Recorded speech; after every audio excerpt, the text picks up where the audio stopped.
அனைவருக்கும் வணக்கம். நாம் இன்னைக்கு இந்த பதிவில் என்ன தெரிஞ்சுக்க போகிறோம் அப்படின்னா, சிவன் குடியிருக்கக்கூடிய ஐயர்மலை ரத்னகிரீஸ்வரர் திருக்கோவில் பற்றிய பல சுவாரஸ்யமான தகவல்களை தெரிஞ்சுக்க போகிறோம். இந்த கோவிலில் பல சுவாரஸ்யமான தகவல்களும் மர்மங்களும் அடங்கி இருக்குதுங்க. அது என்னென்னு தான் தொடர்ந்து இந்த பதிவில் நாம் தெரிஞ்சுக்க போகிறோம். ஸோ இந்த வீடியோ பதிவை நீங்கள் ஸ்கிப் பண்ணாமல் பாருங்கள். மேலும் இந்த வீடியோ பதிவை நீங்கள் லைக் பண்ணுங்கள், ஷேர் பண்ணுங்கள், கமெண்ட் பண்ணுங்கள். மறக்காமல் நம்மளுடைய சேனலை சப்ஸ்கிரைப் பண்ணுங்கள். கூட இருக்க பெல் பட்டனையும் மறக்காமல் கிளிக் பண்ணுங்கள். அப்போ தான் நாங்கள் போடுற ஒவ்வொரு பதிவு நோட்டிஃபிகேஷன் மூலமாக உடனுக்குடன் உங்களை வந்து சென்றடையுங்க. இப்போ வாங்க வீடியோக்குள்ளே போகலாம்.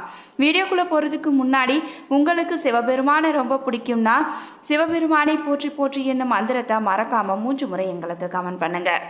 கரூர் மாவட்டம் குளித்தலை அருகே உள்ள ஐயர்மலையில் தினமும் சிவனுக்காக நடந்தே சென்று தீர்த்தம் கொண்டு செல்லும் ஐயர், அதுவும் 1100 அடி உயரம் உள்ள இந்த ஐயர்மலை கோவிலுக்கு தினமும் நடந்தே சென்று தீர்த்தம் கொண்டு செல்கிறார். மேலும் இந்த கோவிலில் பல சுவாரஸ்யமான தகவல்களும் அடங்கி இருக்குது.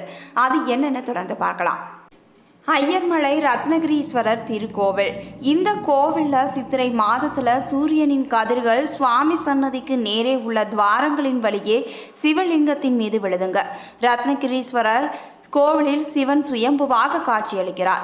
இங்கு காட்சியளிக்கும் சிவபெருமான் ரத்தினங்களாக இருப்பதால் இம்மலையை சுற்றிலும் உள்ள பகுதிகளில் பூமிக்கு அடியில் பச்சை, சிவப்பு போன்ற கற்கள் நிறைய கிடைக்குதுங்க. 8 பாறைகளுக்கு நடுவே உள்ள 9வது பாறையில் மேலுள்ள மலையின் மீது சிவபெருமான் சுயம்புவாக அருள்பாலிக்கிறார். சித்திரை மாதத்தில் சூரியனின் கதிர்கள் சுவாமி சன்னதிக்கு நேரே உள்ள துவாரங்களின் வழியே சிவலிங்கத்தின் மீது விழுதுங்க. ரத்தினங்களின் எண்ணிக்கை 9, அதாவது நவரத்தினம் என்போம். மேலும் இந்த ஐயர்மலையில் உள்ள சிறப்புகள் எல்லாம் 9ஐ குறிப்பதால் இங்குள்ள சிவன் ரத்னகிரீஸ்வரர் என்று பெயர் பெற்றாரா, அல்லது ரத்னகிரீஸ்வரர் என்று சிவன் பெயர் பெற்றதால் இங்குள்ள சிறப்புகள் எல்லாம் 9 என்ற கணக்கில் அமைந்ததா என்பதை சிந்தித்து பார்த்தால் அதற்கான பதில் இல்லை. இம்மலையில் உள்ள பாம்புகள் கடித்தால் விஷம் ஏறுவது கிடையாது. இந்த மலை தற்போது மக்கள் பேச்சு வழக்கில் ஐயர்மலை என்று அழைக்கப்பட்டு வருது. முதலில் காலையில் காவிரி கரையில் வீற்றிருக்கும் கடம்பரை தரிசித்துவிட்டு, இரண்டாவதாக நடுப்பகலில் ரத்னகிரீஸ்வரர் தரிசித்து வணங்கி, மூன்றாவதாக மாலையில் திரு ஈங்கோய்மலை நாதரையும் ஒரே நாளில் தரிசித்தால் நல்ல பலன் என்பது ஐதீகமாக கருதப்படுது. தொடர்ந்து இந்த பதிவில் இந்த கோவிலுடைய தல வரலாறு என்னன்னு தெரிஞ்சுக்கலாங்க. இந்த கோவிலில் சிவலிங்கத்தின் முன்பு பொய்வாசி கொப்பரை என்னும் நீர் தொட்டி இருக்குதுங்க. இந்த தொட்டிக்கு ஒரு சிறப்பு வரலாறு இருக்குது. அது என்னன்னு பார்த்தீங்கன்னா, ஆரிய மன்னன் ஒருவன் மாணிக்க கற்கள் வேண்டி இறைவனிடம் வந்தாங்க. மாணிக்க கற்களை நீ பெற வேண்டுமென்றால் இந்த தொட்டியை காவிரி நீரால் நிரப்ப வேண்டும் என்று ஒரு தொட்டியை இறைவன் அரசனிடம் காண்பித்தாருங்க. அந்த தொட்டியில் எவ்வளவுதான் நீரினை ஊற்றினாலும் நிரம்பவில்லை. இதனால் கோபமடைந்த மன்னன் அவனது வாளை எடுத்து இறைவனிடத்தில் வீசினாங்க. அந்த சமயம் இறைவன் மாணிக்க கற்களை மன்னனுக்கு தந்து அருள் பாவித்தாருங்க. இறைவனை காயப்படுத்தியதில் வருத்தமடைந்த மன்னன் அந்த கோவிலிலேயே இறைவனுக்கு சேவை செய்து முக்தி பெற்றான் என்கிறது வரலாறுங்க. அந்த மன்னனால் இறைவன் வெட்டுப்பட்டதால் இத்தலத்தில் சிவனுக்கு முடித்தழும்பர் என்னும் பெயரும் இருக்குதுங்க. இன்றளவும் சிவலிங்கத்தின் மேல் பகுதியில் இந்த வடு காணப்படுதுங்க. சிவலிங்கத்தின் முன்பு அந்த மன்னனால் நிரப்பப்படாத தொட்டி தற்போதும் பொய்வாசி கொப்பரை என்னும் நீர் தொட்டியாக இருக்குது. சிவனுக்கு நாள்தோறும் அருகிலுள்ள காவிரியிலிருந்து 10 குடம் நீர் கொண்டு வரப்பட்டு அந்த தொட்டியில நிரப்பி காவிரி நீரால் உச்சி பொழுதில் அபிஷேகம் செய்யப்படுதுங்க. மேலும் இந்த கோவிலுக்கு சென்று வருவதால் என்ன பலன்னு பார்க்கலாங்க. குலதெய்வம் தெரியாதவங்க ரத்னகிரீஸ்வரர் குலதெய்வமாக வழிபடலாங்க. திருமண தடை நீங்க, குழந்தை பாக்கியம் பெற, தொழிலில் முன்னேற்றம் அடைய இந்த கோவிலில் வேண்டிக் கொண்டால் நிச்சயம் பலன் இருக்குதுங்க. இது தவிர மூட்டு வலி, இதய நோய், இரத்த கொதிப்பு, இரத்த அழுத்தம் உள்ளவங்க இந்த கோவிலின் மலையை ஒரு முறை ஏறி வந்தால் மாற்றத்தை உணர முடியும் என்று சொல்கிறாங்க. மேலும் இந்த கோவிலுடைய தரிசன நேரம் என்னன்னு பார்த்தீங்கன்னா, காலை 6 மணி முதல் 11 மணி வரை, மாலை 4 மணி முதல் இரவு 8 மணி வரையும் தரிசன நேரமாக இருக்குதுங்க. இந்த தலத்திற்கே உரிய சிறப்பு என்னவென்று பார்த்தால் இங்கு சிவன் சுயம்பு மூர்த்தியாக அருள்பாலிக்கிறாருங்க. 1178 அடி உயரமும் 1117 படிகள் கொண்ட மலை மீது அமைந்துள்ள மிகவும் சிறப்பு வாய்ந்த சிவத்தலமாகுங்க. மலைக்கோவில் 1200 படிகள் கொண்டது. கடம்பர் கோவில், திருவாட்போக்கி, திரு ஈங்கோய் மலை ஒரே நாளில் காலை பகல் மாலையில் தரிசிக்கும் மரபு இங்கு இருக்குதுங்க. சித்திரை மாதங்களில் சூரிய கிரகணங்கள் சுவாமி சன்னதிக்கு நேரேயுள்ள நவதுவாரங்களின் வழியே சிவலிங்கத்தின் மீது விழுதுங்க. சுவாமிக்கு பாலபிஷேகம் செய்த பச்சை பால் மாலை வரை கெடாதுங்க. வத்தி, கற்பூரம் ஆகியவை பாலில் விழுந்த போதிலும் கெடுவதில்லை.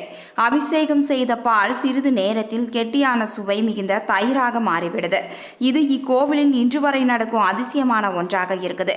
சிவனின் தேவார பாடல் பெற்ற 274 சிவாலயங்களில் இது 64வது தேவார தலமாகவும் கருதப்படுது. இந்த கோவிலானது காலை 6 மணி முதல் 11 மணி வரையும், மாலை 4 மணி முதல் இரவு 8 மணி வரையும் திறந்திருக்கும். மேலும் இங்குள்ள இறைவனுக்கு கேந்தி பூ சாத்துவதில்லைங்க. மாணிக்கம் பதித்த விலை மதிப்பற்ற கிரீடம் சூட்டி கார்த்திகை 1ஆம் தேதி சுவாமி காட்சி அளிப்பாருங்க. தாங்கள் குலதெய்வம் தெரியாதவங்க ரத்னகிரீஸ்வரரை தாங்கள் குலதெய்வமாக வழிபாடு செய்யலாம். மேலும் இங்கு இறைவனை வழிபாட்டால் கல்யாண வரம், தொழில் விருத்தி, புத்திர பாக்கியம் ஆகியவை நிறைவேறுதுங்க. இத்தலத்து ரத்னகிரீஸ்வரரை வணங்கினால் மன அமைதியும் கிடைக்கும். நிம்மதி வேண்டுவோர் நிறைய பேர் இம்மலைக்கு வராங்க. தவிர இம்மலையில் படிகள் வழியே மலை ஏறும்போது ஏராளமான மூலிகை மரங்கள் இருபுறமும் இருக்குதுங்க. இத்தகைய அபூர்வமான மூலிகை காற்றை சுவாசிப்பதால் உடலில் உள்ள ஆஸ்துமா, இரத்த கொதிப்பு, நெஞ்சுவலி, கை கால் மூட்டு வலி, இரத்த அழுத்தம் ஆகியவை உள்ளவர்கள் ஒருமுறை மலையேறிவிட்டு வந்தாலே அதிசயமான மாற்றத்தை அடைவதை முழுமையாக உணர முடியுங்க. இந்த பிரச்சனைகள் உள்ளவங்க அடிக்கடி வந்து வழிபட்டால் கூடிய விரைவில் குணமடைவது கண்கூடாக நடந்து வரும் அதிசயமான உண்மைங்க. மேலும் அபிஷேக ஆராதனைகள் மற்றும் மணி விளக்குகள் ஆகியவை இறைவனுக்கு காணிக்கையாக பக்தர்கள் செலுத்துறாங்க. இறைவனுக்கு தூய உலர்ந்த வேஷ்டி சாத்தலாம். சுவாமிக்கு பால், எண்ணெய், இளநீர் ஆகியவற்றால் அபிஷேகம் செய்யலாங்க. விரதம் இருத்தல், தான தர்மம் செய்தல், வேள்வி புரிதல், தவம் செய்தல், தியானம் செய்தல் ஆகியவை இத்தலத்தில் செய்தால் பன்மடங்கு புண்ணியம் கிடைக்குங்க. அத்தனை சிறப்பு வாய்ந்த சிவத்தலம் தான் இந்த ஐயர்மலை ரத்னகிரீஸ்வரர் கோவில். இது தவிர வழக்கமான அபிஷேக ஆராதனைகளும் செய்யலாம். கோவிலுக்கு வரும் பக்தர்களுக்கு அன்னதானமும் படைக்கலாம். சுவாமிக்கு நைவேத்தியம் செய்து பக்தர்களுக்கு விநியோகிக்கலாம். இந்த தலத்தினுடைய பெருமை என்னன்னு பார்த்தீங்கன்னா, இறைவன் 9 ரத்தினங்களாக இருப்பதால் இம்மலையை சுற்றி அமைந்த சுற்றுவட்டார பகுதிகளில் பூமிக்கடியில் பச்சை கற்கள், சிவப்பு கற்கள் ஆகியவை நிறைய கிடக்குதுங்க. சுற்றிலும் 8 பாறைகளுக்கு நடுவே உள்ள 9வது பாறையில் சிவபெருமான் சுயம்புவாக எழுந்தருளி இருக்கிறாரு. 1117 படிகள் கொண்ட மலை மீது அமைந்துள்ள மிகவும் சிறப்பு வாய்ந்த சிவத்தலம் தாங்க இது. சித்திரை மாதங்களில் சூரிய கிரகணங்கள் சுவாமி சன்னதிக்கு நேரேயுள்ள நவதுவாரங்களின் வழியே சிவலிங்கத்தின் மீது விழுது. இம்மலையில் உள்ள பாம்புகள் தீண்டினால் விஷம் ஏறுவது கிடையாது. மணிமுடி இழந்து தேடி வந்த ஆரிய மன்னனுக்கு ரத்தினமும், சுந்தரமூர்த்தி சுவாமிகளுக்கு பொற்கிளையும் இறைவன் கொடுத்ததும் இந்த தலத்தில் தாங்க. காஞ்சிபுரத்தை சேர்ந்த வைராக்கிய பெருமாள் என்பவர் தனக்கு குழந்தை பிறந்தால் தான் சிரசை தருவதாக வேண்டினாருங்க. அதுபடியே நடக்க வைராக்கிய பெருமாள் தன் சிரசை சுவாமிக்கு காணிக்கையாக கொடுத்தார். மலைக்கு கீழே பாதமும் மேலே சிரசும் வந்ததுங்க. தேனும் தேங்காய்ப்பாலும் மட்டும்தான் இவருக்கு அபிஷேகம்ங்க. பூஜை முடிந்த பிறகு சுவாமியின் மாலை இவருக்கு தான் போடப்படுங்க. இத்தலத்தில் இவர் மிகவும் விசேஷமானவர். அடுத்து காகம் பரவா மலை. ஆயர் ஒருவர் அபிஷேகத்துக்காக கொண்டு வந்து வைத்திருந்த பால் காகம் கவிழ்ந்ததால் அது எரிந்து போயிற்றுங்க. அப்படி கவிழ்ந்த எல்லைக்கு மேல் காகம் இப்போது இந்த மலையின் மீது ஒரு காகம் கூட பறப்பதில்லை என்பது சிறப்பான அதிசயத்திலும் அதிசயம்தாங்க. மேலும் இங்கு காவேரி தீர்த்தம் தினமும் கால்நடையாகவே 8 கிலோமீட்டர் நடந்து எடுத்துக்கொண்டு வந்து சுவாமிக்கு அபிஷேகம் செய்யப்படுது. இயற்கை எழில் சூழ்ந்த காட்சியுடன் விளங்கும் இம்மலை மேருமலையின் ஒரு சிகரம். சோதிலிங்க வடிவமானது.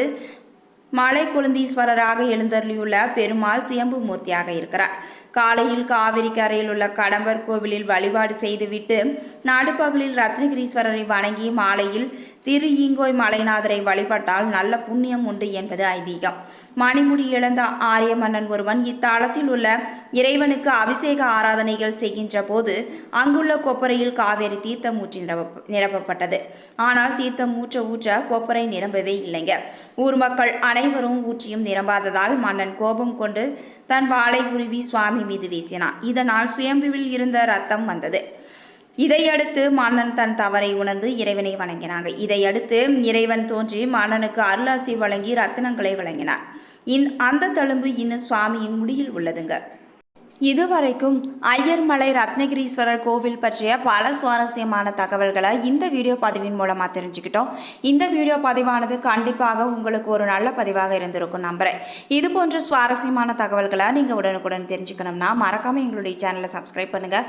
கூட இருக்க பெல் பட்டனையும் மறக்காமல் கிளிக் பண்ணுங்கள். அப்போ தான் நாங்கள் போடுற ஒவ்வொரு பதிவு நோட்டிஃபிகேஷன் மூலமாக உடனுக்குடன் உங்களை வந்து சென்றடையுங்க. நன்றி நண்பர்களே.